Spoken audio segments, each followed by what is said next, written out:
Assalamualaikum warahmatullahi wabarakatuh. Salam sejahtera bagi kita semua. Salam Om Swastiastu, Namo Buddhaya, salam kebajikan.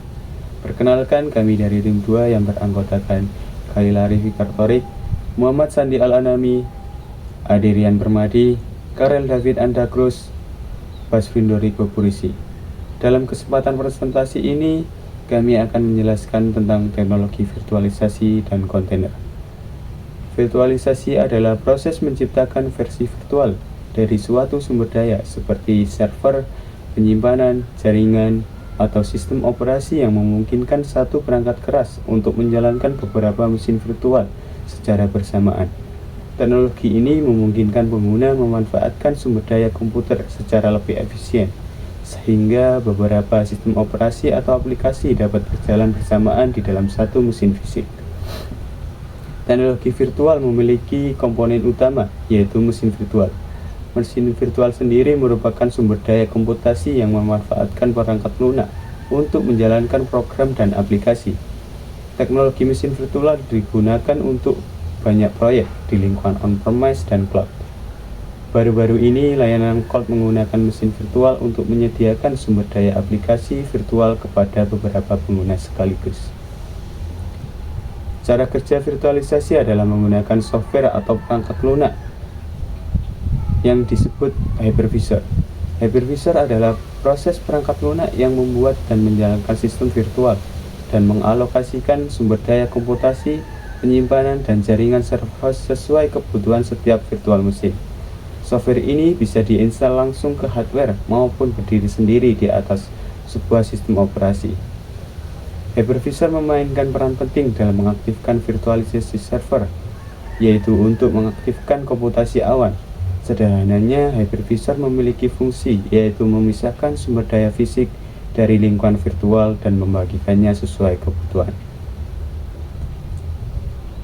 Lalu, hypervisor terdiri dari dua macam, yaitu yang pertama hypervisor tipe 1. Hypervisor tipe 1 menggantikan sistem operasi host dan terletak tepat di atas perangkat keras. Karena alasan ini, hypervisor 1 juga disebut hypervisor bare metal atau hypervisor tekanan. Yang kedua, hypervisor tipe 2. Hypervisor tipe 2 dihosting dan berjalan sebagai perangkat lunak pada OS yang selanjutnya berjalan pada perangkat keras fisik. Bentuk hypervisor ini biasanya digunakan untuk menjalankan beberapa sistem operasi pada satu komputer pribadi, seperti untuk memungkinkan pengguna melakukan booting ke Windows atau Linux. Penggunaan virtualisasi. Penggunaan virtualisasi terdapat pada API, Application Programming Interface.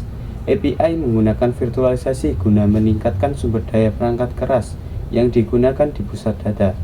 API sendiri merupakan fondasi yang memungkinkan berbagai produk perangkat lunak berbeda untuk berkomunikasi, berbagi data, serta berinteraksi secara serasi satu sama lain. Jenis-jenis virtualisasi. Yang pertama, virtualisasi server.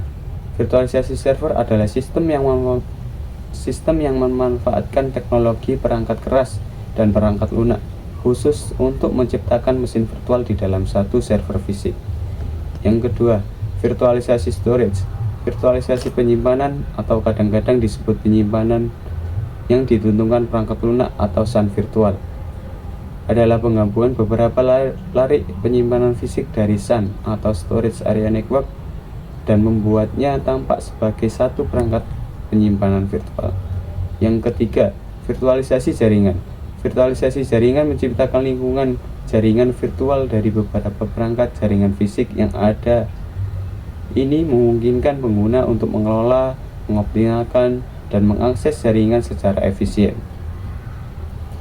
Yang keempat, virtualisasi aplikasi. Virtualisasi aplikasi adalah akses jarak jauh yang memungkinkan pengguna berinteraksi dengan aplikasi yang diterapkan tanpa menginstalnya secara fisik di perangkat mereka sendiri.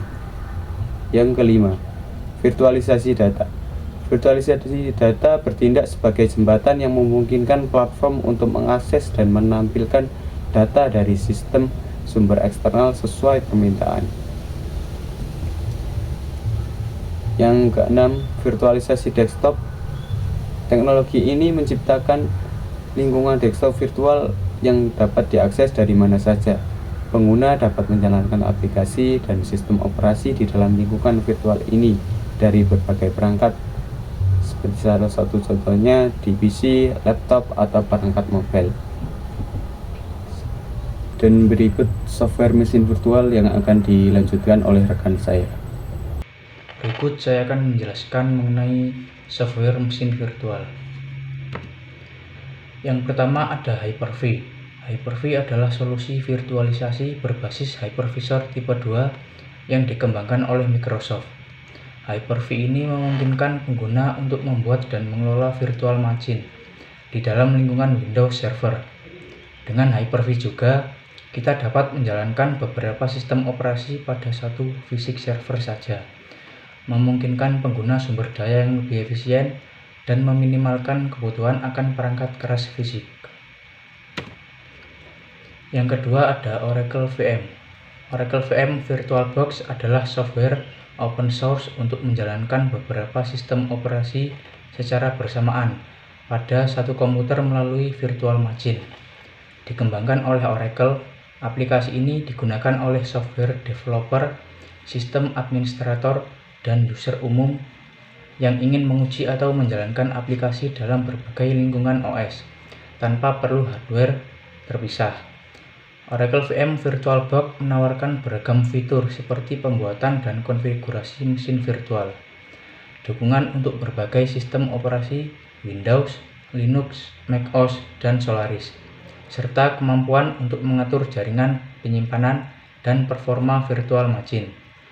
Fitur ini memudahkan user untuk membuat dan mengelola lingkungan virtual sesuai kebutuhan. Berikut merupakan contoh penggunaan Oracle VM. Yang pertama yaitu pengembangan multi-platform, yaitu software developer dapat menggunakan Oracle VM VirtualBox untuk menjalankan aplikasi dan software di berbagai sistem operasi. Ini memudahkan pengujian mendalam dan memastikan kompatibilitas cross-platform. Yang kedua, ada pengujian peralatan jaringan, yaitu Oracle VM VirtualBox bisa dimanfaatkan untuk menjalankan berbagai konfigurasi jaringan di dalam virtual machine. Contoh ini membantu administrator untuk menguji bagaimana perangkat dan konfigurasi bekerja bersama sebelum menerapkannya ke sistem produksi. Yang ketiga ada lingkungan uji coba hardware. Oracle VM VirtualBox dapat dipakai untuk menguji bagaimana software bekerja dengan berbagai konfigurasi virtual hardware. Ini memberikan wawasan tentang bagaimana aplikasi atau software akan berperilaku pada sistem dengan spesifikasi yang berbeda. Yang terakhir ada pelatihan keamanan. Oracle VM VirtualBox memudahkan tim security profesional untuk membuat simulasi lingkungan uji coba yang aman. Mereka dapat menguji ancaman dan kerentanan dalam konteks yang terisolasi, memberikan pemahaman lebih mendalam tentang keamanan software dan jaringan. Yang ketiga yaitu VirtualBox. Oracle VM VirtualBox merupakan perangkat lunak virtualisasi yang memungkinkan eksekusi sistem operasi tambahan di dalam sistem operasi utama. Sebagai contoh, jika seseorang memiliki sistem operasi Microsoft Windows diinstal di komputernya, maka mereka dapat menjalankan sistem operasi lain yang diinginkan di dalam lingkungan Microsoft Windows. Fungsionalitas ini sangat krusial bagi mereka yang ingin melakukan uji coba dan simulasi instalasi suatu sistem tanpa kehilangan sistem yang sudah ada. Contoh lain dari aplikasi dengan fungsi serupa adalah VMware dan Microsoft Virtual PC, sistem operasi yang dapat dijalankan melalui Oracle VM VirtualBox melibatkan Linux, macOS, Microsoft Windows, Solaris, dan sebagainya. Yang keempat ada QEMU. QEMU atau Quick Emulator adalah sebuah perangkat lunak emulator dan virtualisasi perangkat keras sumber terbuka dan gratis. QEMU dapat meniru berbagai arsitektur komputer dan menjalankan sistem operasi tamu yang berbeda pada satu mesin fisik. Sebagai mesin virtual yang dihosting, Kamu mengemulasi prosesor mesin melalui terjemahan biner dinamis dan menyediakan serangkaian perangkat keras virtual. Kamu dapat menjalankan berbagai sistem operasi tamu, termasuk Linux, Windows, dan macOS. Selain itu, kamu juga dapat digunakan bersama dengan KVM, Kernel Based Virtual Machine, untuk menjalankan mesin virtual dengan performa yang mendekati perangkat keras asli, dengan memanfaatkan ekstensi perangkat keras seperti Intel VT. Kamu juga mendukung emulasi tingkat pengguna, yang memungkinkan aplikasi yang dikompilasi untuk satu arsitektur dijalankan pada arsitektur lainnya. Yang terakhir ada Red Hat Virtualization.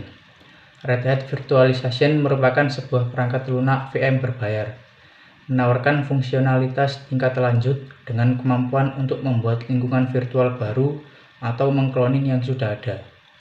Merupakan solusi open source didukung oleh komunitas. Red Hat Virtualization hadir dengan fitur Cloud Native Virtualization, lingkungan terkontainer, dukungan untuk aplikasi berat, dan dukungan untuk Red Hat OpenShift. Profesional dapat membuat lingkungan virtual pada sistem operasi Windows dan Linux, menjadikannya perangkat lunak virtualisasi profesional. Sekian, berikut akan dijelaskan kembali oleh teman saya. Spek hardware mesin virtual yang di dalamnya ada prosesor atau CPU. Prosesor atau CPU sendiri adalah sirkuit logika yang dapat merespon dan memproses perintah dasar menjalankan komputer. Sebagian besar instruksi komputer akan diterjemahkan oleh CPU karena pemrosesan ini memiliki chip sirkuit terintegrasi yang sangat penting pada komputer. Dan ada RAM. RAM adalah komponen hardware dalam perangkat komputasi yang bertugas menyediakan ruang penyimpanan data sementara untuk pemrosesan sistem operasi, pemrosesan software atau aplikasi, dan pemrosesan lainnya. Dan ada lagi penyimpanan. Penyimpanan adalah tempat di mana data disimpan dan dikelola dalam sebuah sistem komputer sebagai komponen penting dalam teknologi informasi. Penyimpanan memungkinkan pengguna menyimpan, mengakses, dan memanipulasi data sesuai kebutuhan mereka. Dan ada lagi GPU. GPU adalah sirkuit elektronik yang dapat melakukan perhitungan matematika dengan kecepatan tinggi. Contoh tugas komputer sendiri ialah seperti machine learning. Dan selanjutnya ada motherboard. Motherboard adalah papan sirkuit utama yang terdapat di dalam sebuah komputer. Fungsinya adalah untuk mendistribusikan listrik dan memfasilitasi komunikasi antar perangkat komputer serta perangkat peripheral. Dan selanjutnya ada koneksi jaringan. Koneksi jaringan sendiri adalah sistem yang menghubungkan beberapa komputer untuk berbagi sistem informasi atau data dan sumber daya. Jaringan komputer memungkinkan pengguna untuk berkomunikasi dengan lebih mudah. Jaringan adalah sebuah sistem menghasilkan media transmisi atau media komunikasi dengan cara menghubungkan dua atau lebih. Dan selanjutnya ada pendingin. Pendingin sendiri adalah mengurangi panas hardware dan biaya listrik. Mesin pendingin merupakan suatu kebutuhan utama bagi hardware agar tidak mudah mengalami kerusakan. Akan tetapi karena sudah menggunakan virtualisasi, tentu saja akan mengurangi penggunaan mesin tersebut dalam ruang. Hal ini akan memunculkan dampak positif lain berupa menghambat biaya listrik. Dan untuk materi selanjutnya akan diterangkan oleh rekan-rekan saya. Kontainer adalah dapat diartikan sebagai alat yang dipergunakan untuk memberikan sistem yang terisolasi atau isolated environment pada level OS. Teknologi kontainer memungkinkan aplikasi untuk berjalan dengan konsisten di berbagai lingkungan, seperti komputer pengembangan, software produksi, atau bahkan di cloud. Berikut cara kerja kontainer. Cara kerja kontainer dalam hardware virtualisasi melibatkan penyediaan virtualisasi pada tingkat sistem operasi. Kontainer memudahkan berbagai sumber daya CPU, memori, penyimpanan, dan jaringan pada tingkat sistem operasi. serta menyediakan mekanisme pengemasan logis di mana aplikasi dapat diabstraksi dari lingkungan di mana mereka sebenarnya berjalan. Kontainer memiliki 4 tahapan dalam menjalankan aplikasi serta layanan yang ditanggungnya, termasuk creation, deployment, scaling atau expansion, dan destruction. Contoh penggunaan kontainer. Contoh kontainer adalah semua aplikasi Google layaknya Gmail dan Google Calendar yang dikontainerisasi dan dijalankan di server cloud-nya. Jenis-jenis kontainer. Yang pertama yaitu singularity. Kontainer yang dirancang untuk digunakan dalam lingkungan ilmiah memfasilitasi reproduksibilitas eksperimen. Yang kedua ada Podman. Alternatif Docker yang memungkinkan pengelolaan kontainer tanpa daemon dan mendukung rootless kontainer. Yang ketiga ada Windows Container. Kontainer yang dirancang untuk menjalankan aplikasi di sistem operasi Windows, baik dalam mode server, core maupun nano server. Saya akan membawa materi tentang server kontainer.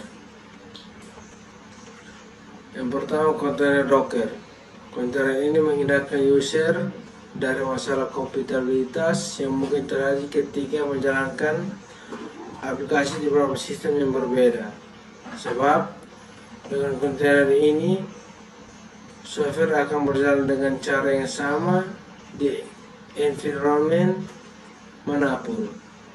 Kontainer Docker awalnya dibangun di sekitar Docker Engine pada tahun 2013 dan berjalan sesuai dengan antarmuka pemrograman aplikasi atau API. Docker sebenarnya adalah platform sebagai layanan dan manfaat utama adalah fleksibilitasnya. Docker dapat mengambil aplikasi apapun dan dependensi yang terkait dan mengubahnya menjadi kontainer virtual yang kemudian dapat dijalankan di komputer yang menjalankan Windows, MacOS, atau Linux. Yang berikutnya, kontainer Kubernetes. Kontainer ini diciptakan oleh Google pada tahun 2014 dan masih populer karena kemampuannya yang tangguh dan mengotomatiskan penerapan perangkat lunak, memungkinkan skalabilitas dan mendukung manajemen kontainer. Selain itu, Kubernetes adalah sistem sumber terbuka dan mendorong partisipasi yang tinggi dari para kontributor atau mengawasi proyek ini sekarang. Dengan masing-masing penyediaan perangkat lunak memberikan sentuhannya sendiri pada Kubernetes. Yang berikutnya, spesifikasi host container. Kartu jaringan. Yang pertama tipe NIC GB, minimal 2 NIC, dan disarankan untuk pemisahan lalu lintas manajemen data. Yang kedua kecepatan. 1 GPS atau lebih tinggi, pertimbangan NIC 10 GPS untuk lingkungan dengan kebutuhan bandwidth tinggi. Motherboard. Yang pertama dukungan. Harus mendukung prosesor dan RAM yang dipilih serta memiliki slot ekspansi yang cukup untuk kartu tambahan apabila diperlukan. Yang kedua fitur. Dukungan untuk teknologi virtualisasi dan manajemen jarak jauh.